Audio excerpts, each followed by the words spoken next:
لیکن پاکستان میں وہ پھر انویسٹمنٹ نہیں کرے گا۔ تو اس مقصد کے لیے یہ SIFC بنائی گئی اور اس میں 4 سیکٹرز شامل کیے گئے۔ ایک اس میں ایگریکلچر، دوسرا مائننگ، تیسرا اس میں IT اور چوتھا ڈیفینس پروڈکشن۔ اگر اس میں 5 شامل کر لیتے ٹورزم تو یہ اچھا پیکیج بن جاتا۔ بہرحال تو یہ SIFC بنائی گئی تاکہ جو فورن انٹرنیشنل انویسٹمنٹ ہے وہ پاکستان میں لائی جائے، اور یہ پلان ہے $100 ارب کا۔ تو یہ ملاقاتیں اور یہ پلان، ایک تو کچھ لوگ یہ کہہ رہے ہیں کہ یہ بڑا زبردست پلان ہے، بڑا زبردست آئیڈیا ہے اور جنرل عاصم منیر اس کے اوپر کام کریں، لیکن ایک دوسری سائڈ بھی ہے، دوسرا پہلو بھی ہے، وہ یہی کہ جو ادارہ اپنا کام نہیں کر رہا، جو اپنی اس کی ذمہ داری ہے، جو اپنا اس کا ٹاسک ہے، اپنا اس کا فرض ہے، وہ نہیں کر رہا بلکہ دوسرے کے کام کر رہا ہے۔ اسی طرح سے چیف الیکشن کمشنر اور الیکشن کمیشن کے ساتھ ہوتا ہے کہ الیکشن کروانا ان کی ذمہ داری ہے، لیکن الیکشن کمیشن اور بڑے لوچ تال دیتا ہے، اپنا جو کام الیکشن کروانا وہ نہیں کرواتا۔ اب اکنامک یا معیشت کو ٹھیک کرنا، اکانومی کو ٹھیک کرنا، یہ وزارت خزانہ کا کام ہے، اور ٹریڈ اور انویسٹمنٹ وزارت تجارت اور اقتصادیات ان کا کام ہے، پلاننگ وزارت پلاننگ والوں کا کام ہے۔ اسی طرح سے مائننگ، ایگریکلچر کے اوپر اپنی اپنی وزارت موجود ہے، تو یہ ان کے کام ہے، ان کی ذمہ داری ہے، وہ یہ کام کریں،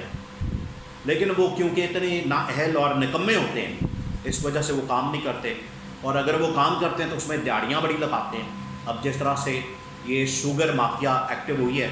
تو پرائس بڑے اوپر چلے گئے ہیں، تو یہ جو مافیا ہے یہ پیسہ بنا رہی ہے، تو یہاں یہ بھی مسئلہ آ جاتا ہے۔ لیکن یہ کہتے ہیں کہ ان کا کام ہے، ان کی ذمہ داری ان کو کرنا چاہیے، اور فوج کو، اسٹیبلشمنٹ کو، آرمی کو، آرمی چیف کو اس کام میں نہیں پڑنا چاہیے، ان کو اپنا کام کرنا چاہیے، اپنی ذمہ داریاں پوری کرنی چاہیے، بجائے کہ وہ اکانومی کے اندر بھی آ جائیں، اس کے اندر بھی داخل ہو جائیں، وہ فارن پالیسی پہ بھی آ جائیں، وہ سیکیورٹی پالیسی پہ بھی آ جائیں، اور یہاں پر بہت سارے لوگ پولیٹیکل انجینئرنگ کا بھی الزام لگاتے ہیں۔ تو یہ جو سارے کام ہیں ان کے کرنے کے نہیں، ان کے جو کرنے کے کام ہے وہ کریں، اور باقی جو اکانومی ہے، معیشت ہے، باقی جو اور کاروباری معاملات ہیں، ڈالر ہے، لیکن اس حوالے سے ڈالر کے حوالے سے جو میسج ہے بڑا کلیئر چلا گیا، یہ ان کو نہیں کرنا چاہیے۔ بہرحال یہ اب کہا جاتا ہے کہ ان کو نہیں کرنا چاہیے، اس میں نہیں آنا چاہیے، تو یہ 2 پوائنٹ آف ویو ہے اس حوالے سے۔ لیکن جنرل عاصم منیر نے ملاقات کر کے بڑا کلیئر میسج بھیج دیا کہ جنہوں نے ڈالر اکٹھا کیا ہوا ہے وہ ڈالر نکالیں، باہر مارکیٹ میں پھینکیں، اور یہ جو 2 نمبریاں ہیں، دیہڑیاں ہیں، لوٹ مار ہے، یہ بند کریں۔ معیشت کی تباہی کے حوالے سے انہوں نے کہا کریک ڈاؤن ہونا ہے، جو لوگ بھی کرپشن، منی لانڈرنگ اور اس میں ملوث ہیں ان کے خلاف کریک ڈاؤن، ذخیرہ اندوزی، چینی مافیا یا ڈالر کی ذخیرہ اندوزی جو بھی ہے سب کے خلاف کریک ڈاؤن ہونا ہے اور سب کو اندر کرنا ہے، اور جو معیشت کے اصل تباہی کے ذمہ دار ہیں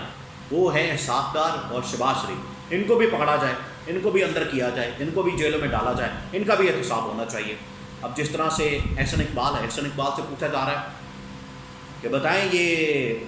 آج جو چینی کی قیمت 200 سے اوپر نکل گئی، اس کا ذمہ دار کون ہے؟ وہ کہتے ہیں پیپلز پارٹی والے۔ پیپلز پارٹی والے کہتے ہیں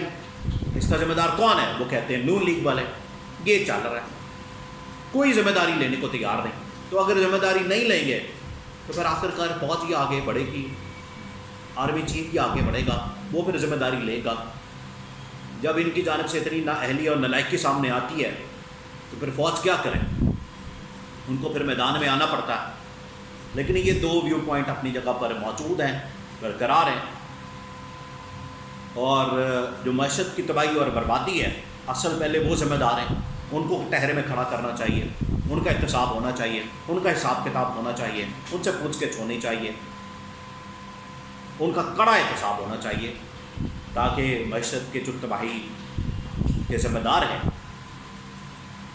وہ عوام کے سامنے آئیں اور عوام کو پتہ چلے کہ ان کی وجہ سے یہ عذاب آج ہمارے اوپر مسلط کیا گیا ہے۔